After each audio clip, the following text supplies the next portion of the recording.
بسم الله الرحمن الرحيم ولقد كرمنا بني آدم وحملناهم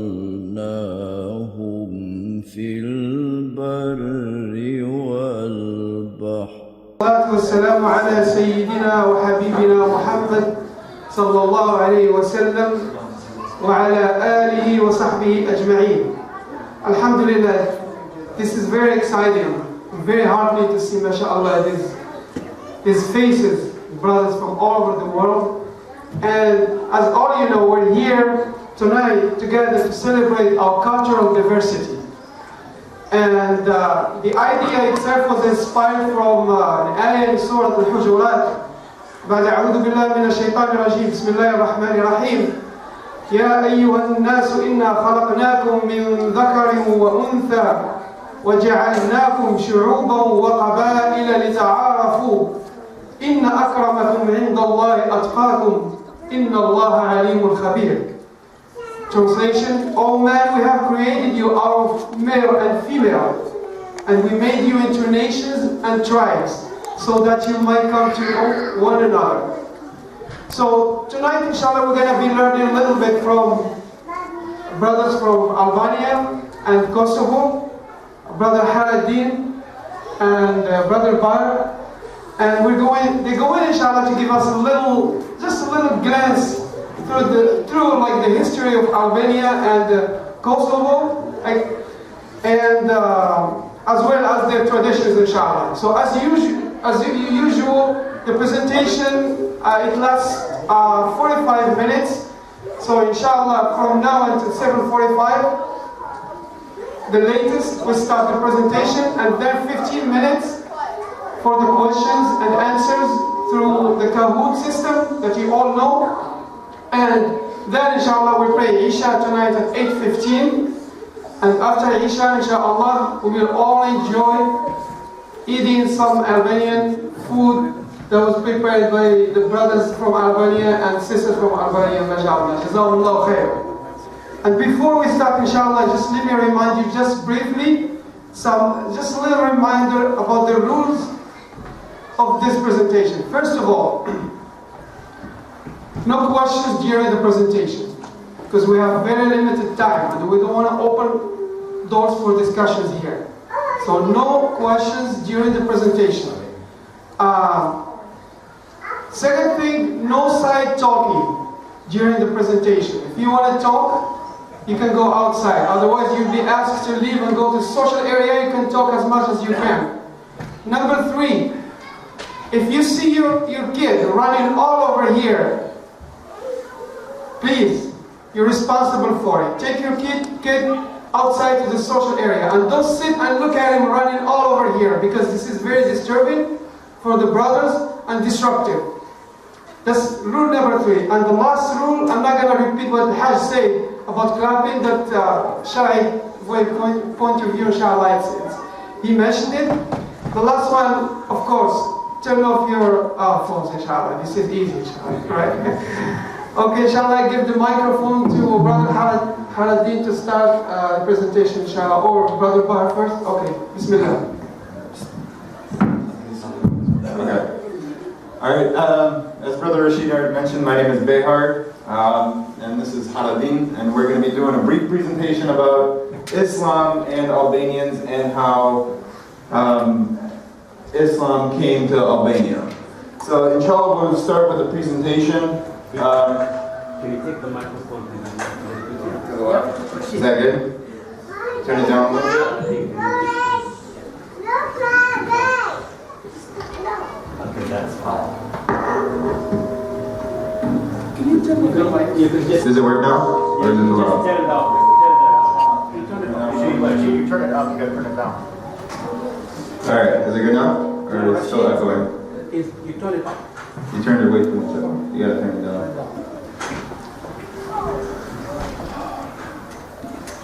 Good. Alright, so inshallah we'll start with this slide. So, as I was saying, pretty much we're going to talk about how Islam came to Albanians And we're just going to give you a very brief summary. You know, we can go into a lot of detail, but we need to keep it short and simple. Very first slide points to two different flags. This one is obviously the flag of Kosovo, and this is the one flag of Albania. And we'll dive in a little bit deeper into these two, but we'll start with the actual presentations of Albanians. So who are Albanians? So when we speak about Albanians, we have to include several countries and not just pretty much Kosovo or just Albania. Part of the reason being is that Albania the Albanian people, they stretch into Albania, Kosovo, Macedonia, Montenegro, Yugoslavia, and Greece. So this next slide here is going to show you where pretty much these territories are in relationship to the rest of the world. So as you see, you know, just some commonly known places are going to be Spain, France, you got Algeria down here, Tunis down here, Turkey is right there, Syria, Lebanon, and these. So you have a pretty good idea of where the Albanians are located. So when speaking about Albanians, why do we include them? Why are we including a lot of these countries? Well, for one reason, this is known as the Greater Albanian Movement. It is known as a political movement that seeks to claim, reclaim, or occupy the land considered to be natural homeland of Albanians. So a lot of this territory, so this next picture that I will show you is going to show you a greater Albania and what it actually used to be, and all these territories used to belong to Albania. And part of the reason why they're divided, though, is because of wars in this region. So, as you see here, this is Albania right here with its border, and that's Kosovo. But the greater Albania, the ethnic Albanians, they used to own at one point half of Greece, Macedonia, Serbia up here, and then Montenegro. So this used to be Albanian lands that were eventually taken away due to wars and stuff. And again, this Greater Albanian movement is known as a movement to unify Albanians in that territory and kind of take back some of the land that was either taken from us due to war or whatnot. So the next section we'll have Haradin talk a little bit about Albanians, where they come from, how old as a people they are. So he will be able to share that with you. All right. Assalamu alaikum.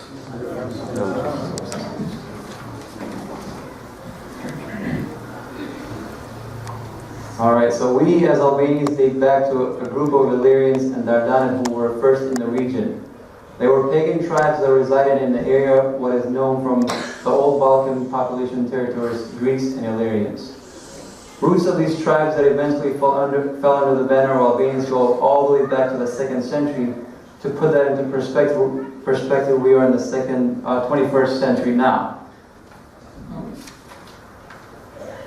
Alright, so that's about 1900 years ago of being in the region there. Alright, religion in the region. In the Middle Ages, which is the time of the Roman period, the Roman Empire, in the 5th century, all the way to the time of the fall of the Constantinople in 1453. Albanian territories throughout the Roman and Byzantine Empire were Christianized. Oh, I clicked too fast there.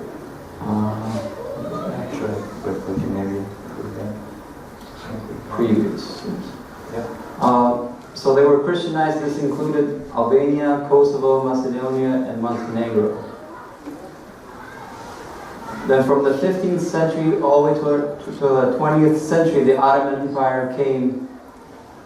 With the arrival of the Ottoman Empire to the Greater Albania, Islam widely spread.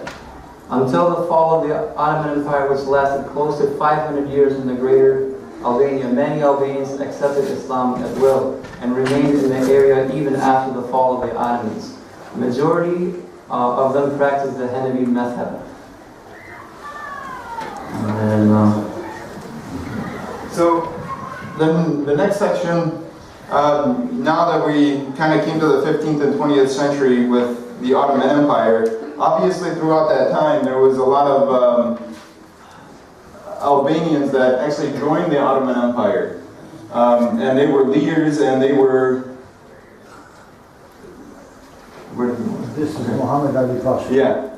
So during the Ottoman Empire, some Albanians stood out when they joined the army. So one of these people in particular was Muhammad Ali Pasha. He was born in Kavala, Macedonia, and his family originated from Korcha. He was born in 1769 and died 1849. And like I said before, he was the commander of the Ottoman Empire. And just to show how powerful this guy was and how smart he was, he pretty much,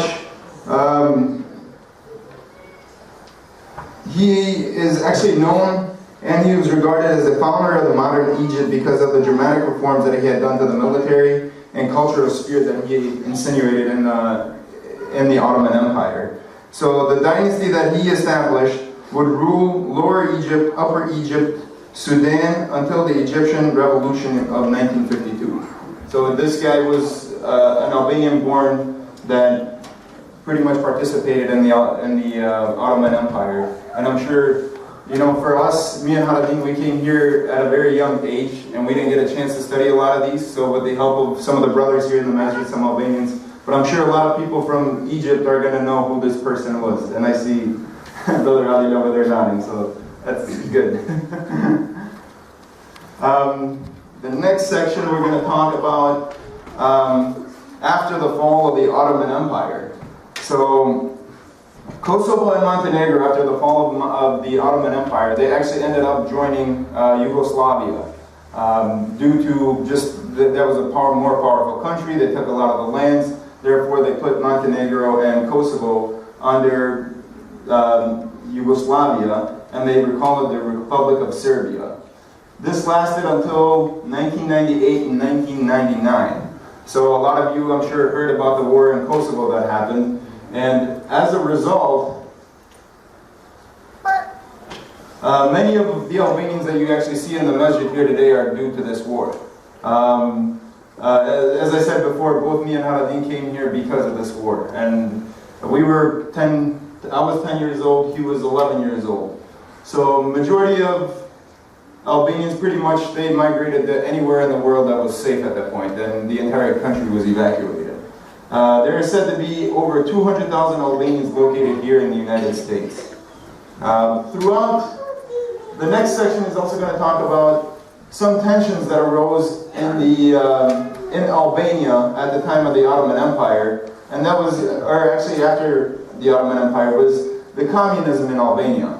So, communism had taken over the country from 1959 to the 1990, and as a result of this 30 years, churches and mosques were destroyed and often used as warehouses because they did not want to know religion. Nobody wanted to pay attention to religion, it was mostly nationality.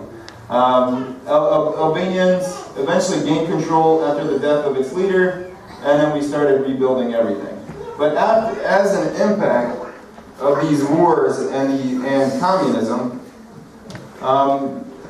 the region really had lost a lot of houses, and a lot of multiple places of worship were destroyed, schools completely destroyed, homes ruined, libraries and museums were completely demolished. Therefore, you know, a lot of the history that we were trying to find whenever we were putting this presentation was actually hard to find, and we almost had to look at different countries and what they said about the Albanians, because a lot of the history has been ruined that we had that was authentic. But despite all these hardships, Albanians held on to their religion and eventually rebuilt majority of the mosques and churches. The greater Albanian region is known as one of the best regions for religious tolerances. And then very often you see a church and a mosque in the very same courtyard with no troubles between the two of them. So this next section is going to be a little bit fun. We would like you to participate in it. So I'll give the microphone to Den, and he'll present it a little bit. Alright, so this is a little bit about the Albanian language. So what do Albanians speak? Albanians speak Albanian, also referred to as Gjuhar Shqipe, which means Albanian language. And up here it just says Foj Farship, which means speak Albanian. The language has an independent branch. It is an official language in Albania, Kosovo, and has official minority status in Italy, Romania, Montenegro, Serbia, Macedonia, and many other countries as well. It has also an official status in Orchin, which is in southern Montenegro. Large Albanian communities around the world speak it as well. Examples are Europe, Americas, and Australia. This is the Albanian alphabet. I will say it here, you will see that a lot of the letters sound the same way that you see them. So this is A, B, C, Ch, D, V, E, F, G, J, H, I, J, K, L, L, M, N, N, O, P, Q, R, R, S, Š, T, Th, U, V, Z, J, U, Z, Ž. There's 36 letters in total. But you can see a lot of them are double letters, in there. So we're gonna, for fun, practice some words here. So yes is po. Everybody say po. Alright. Po means yes, yes. Alright. No means, like the J is pronounced like a Y in English. So this is yo. Yo. And then please is yuluta. So the J is a Y. So this is Y. And you can see you read it the same way that you write it. Nothing changes like it does in English. So, where's the mouse go? Did I just line You lost it? Maybe you can play. Oh, the battery died? I think the battery died. You might have to go. You want to press tap the top button? Just the spacebar button. Yeah. Alright, thank you. Faleminderit. Faleminderit. There's good morning. Mirëmëngjesi. Alright. Good night. Where's Brother Muhammad? Yeah, you know. Nothing in here. Alright, and then here are some famous Albanian scholars. As you guys all know, this guy. I want to press the next step. This is Sheikh Albani. Alright, you can press again. So Sheikh Albani was born in 1914, an Albanian Islamic scholar born in Shkodër who specialized in the fields of hadith and fiqh. He established his reputation in Syria, where his family had moved when he was a child and where he was educated. Alright, and then the next one is this. He may not be as popular, but he's also another Albanian scholar. Abdul Qadir Arnaud. Born in 1928 in Istog, Kosovo, who was Islamic scholar of the 20th century. He specialized in the fields of hadith and fiqh. He was placed under arrest too, so he wasn't really allowed to teach too much on the outside. And then, so with that, pretty much brings us to scholars that we have today in the area. So we'll start with the first one on the top right. That's Shavkat Krasniqi. He finished his Islamic studies in Medina. He also was a professor at the University of Pristina teaching fiqh, and he predominantly teaches in Kosovo. The second person is Zakaria Bayrami. His first interactions with Islam were actually in his local masjid. He eventually went to study at Azhar in Cairo, and he teaches mostly in Macedonia. The third person, Naim Turnova, is the Grand Mufti of Kosovo. He pretty much controls all of the Islamic events that happens. He's pretty much the president of the Islamic centers in Kosovo. And then the next one is Ahmed Kaloya. He studied in a madrasa in Tirana. Then he traveled to Damascus, Syria, and eventually completed his Islamic studies in the University of Medina. One interesting fact for the first Imam, he was actually studying, when the war in Kosovo happened, he was actually studying in Medina. And because of the war, he actually left his studies and came join the Kosovo Liberation Army, to fight for his country. That's pretty much jihad that he did, so he's very known for that. Inshallah, we'll go to the next one. So, another thing that we wanted to share with you is the number of mosques in the greater Albania. That would cover, can you press one more, brother? That would cover Albania, Kosovo, Montenegro, Serbia. So, mosques are being constructed pretty much every day, and it's hard to kind of keep track of what. So these are just rough numbers that we actually came up through studying it. So in Albania, there's 630 mosques. In Kosovo, 750. In Montenegro, it's at 30 plus. Serbia, 30 plus. Macedonia, 580. So that's over 2,000 masjids. And to put that really into perspective, this is not a big territory that you're talking about. Maybe you're talking, to go from Greece all the way through Albania and into Montenegro, probably a one-day drive. And you're going to pass around 2,000 masjids. That just shows how much Albanians were actually participating in the religion and how strong they held on to it and how many mosques they have built. Alright, so this is a little bit about population and how many we are, okay? Bill, you want to press the next one? So this is just, a rough estimate, but as you can see the numbers in Albania, there's over 2 million, Kosovo over 1.5, and then all around the world there's just, so many different countries where you can find a pretty large number of Albanians. Turkey has, you can see the number, it says 5 million to 500,000 to 5 million, because Turkey has probably the most, it has the most number of Albanians, but a lot of them are considered to be part of Turkey, because they moved there from such a long time, they've lived there over time, they just became part of Turkey there. Alright, you can go to the next one. So we're close to about 10 million all around the world. Probably most of them outside of Kosovo and Albania. Alright, and then... Alright, so here's one of the biggest mosques that was built in Tirana, which is in Albania. And it has just finished. It's not really open yet to the public. It will be pretty soon here. But it's pretty much the biggest mosque in Albanian territories.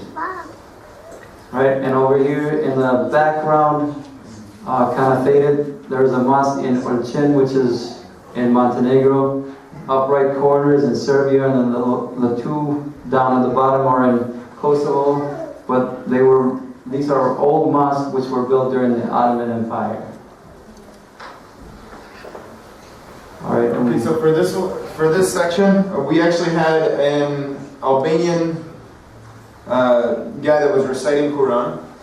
So inshallah, I'm going to play that for you. It's just Surah Al-Ikhlas, and it's going to be very brief. So we just wanted to share with you how they recited. It's going to be. Oh, is this? Yeah, you might. You need the microphone.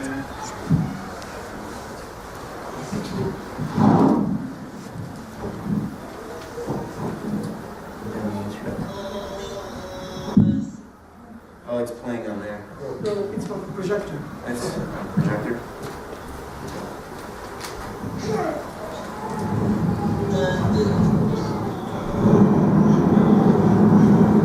قل هو الله أحد الله الصمد لم يلد ولم يولد ولم يكن له كفوا أحد. So that was actually, this guy he was actually a singer before, but then he finally started practicing Islam, and a lot of his songs he turned into nasheeds. His name is Adam Ramadani, and he's actually known for being one of the people that have done a lot of da'wah to people, and as a result, through his nasheeds, a lot of people have accepted Islam through it. Yeah, and he's a Hafiz of Quran. You're absolutely right. Just recently. Presentation, just click on this little thing now.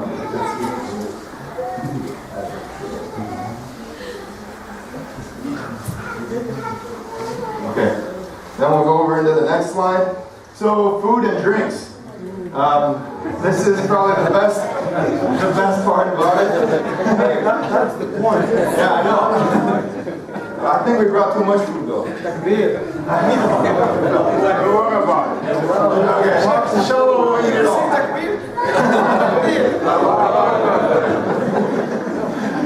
So for foods and drinks.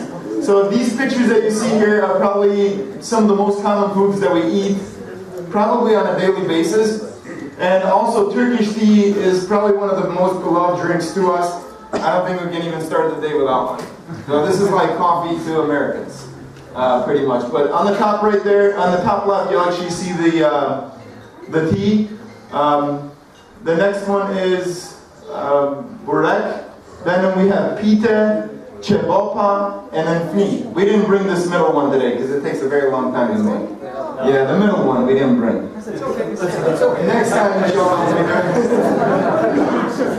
We can go into the next area. So, you know, whenever we started doing these presentations, that's okay. So, click it 2 more times, brother, because there's 4 pictures on the slide. So, obviously, today we told you a lot about, you know, wars and communism and what it did to the countries in our region. What we wanted to show you is the modern day Albania. So actually the picture on the top left is in Albania. You see we have mountains, we have rivers, and then this top right picture is in Macedonia. Bottom left picture is in Ulcin in Montenegro, and then this is actually in Kosovo, in Prizren. So a lot of these cities have been rebuilt, and it is a very, very good area to go visit. You know, if you ever get the chance to go there, you definitely need to visit this area. I'd like to. You want to do that? We'll go together. You just pay for my plane ticket too. Alright, we'll go into the next one. These are some other pictures as well. The first top left picture there, that's almost like a lake in Albania. It's called the Blue Eye. And it's actually one of the most attractive places to actually go visit, because the water is so clear and so pure. This is a castle on the top right in Prizren, which is in Kosovo. Those are just mountains, and then we have waterfalls as well. So pretty much we have everything from mountains to rivers to waterfalls to whatever exists in this small area that we're talking about. And I believe this really brings us to the conclusion of everything. Brother, if you want to go on to the next slide. We hope that you enjoyed learning about Albanians and about Islam. And then also, we just wanted to thank you at the end. So You have 4 seasons. we have 4 seasons, right? Barakallahu feek, jazakallahu khair. And then we can press it 1 more time, but then we're done. Falim-minded for your presentation. It was good, mashallah. It was very good, very short.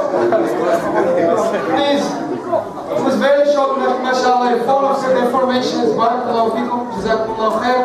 Now we're gonna go to the next step, which is the Kahoot learning system. So there will be 10 questions. Okay?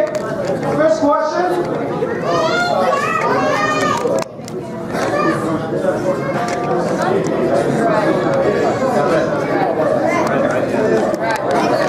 So you read the question.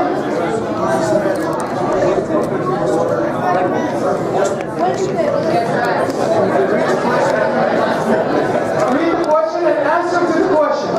So you have 20 seconds.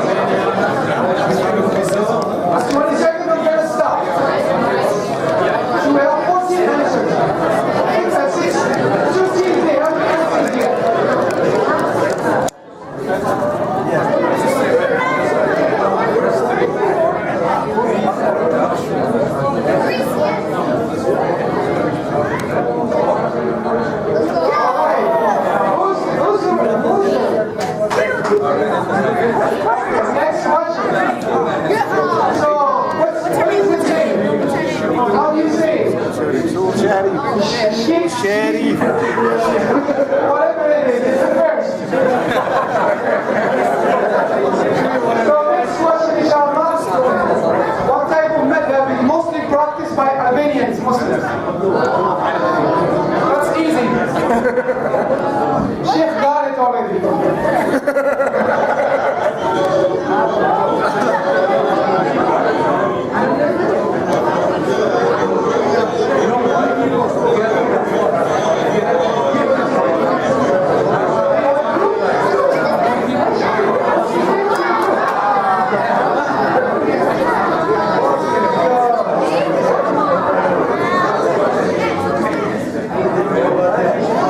Yasir Ahmed, which one is Yasir Ahmed? Because Somalis, mashallah. What's the name of your group? What's the name of your group? You don't know?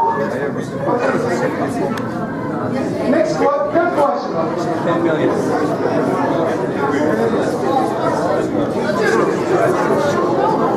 True or false?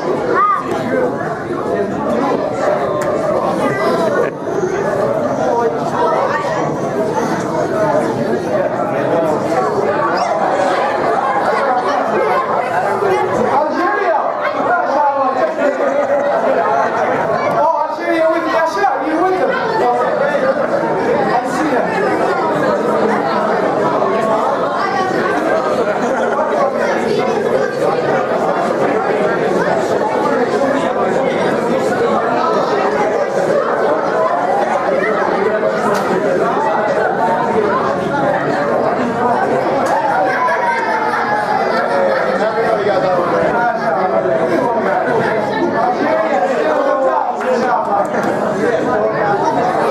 Who's mashallah team?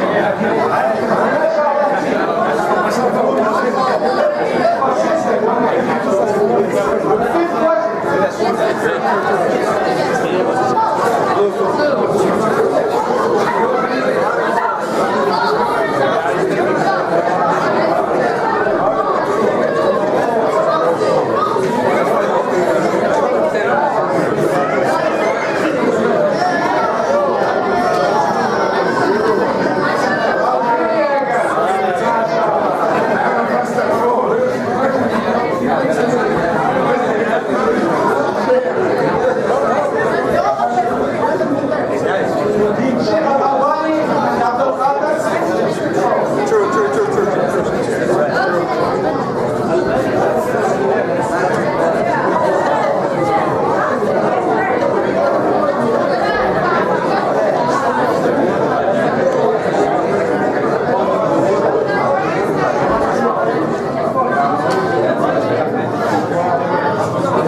It's red.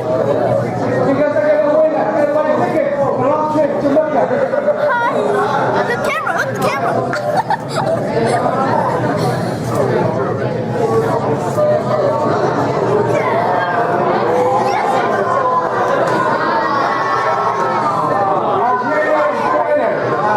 I do have one question. It's from me. It's extra credit. My question is, how many countries did we cover so far since we started this program? And what are they? And on order, which one was the first? Huh? How many participants in every event? 6? You say 6? Anybody else? 10?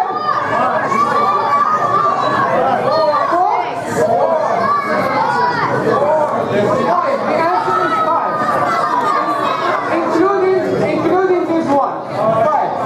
And inshallah next month, just for your information, next month inshallah, there will be Palestinians and Jordanians together inshallah in one presentation. Takbir. I think this is the end of our program. The perfect timing, mashallah. The presentation was very short and full of information and interesting. So we're gonna stop here inshallah. We pray Isha, we have time to go make wudu, and we pray Isha at 8:15 inshallah. Then we will all enjoy the food inshallah.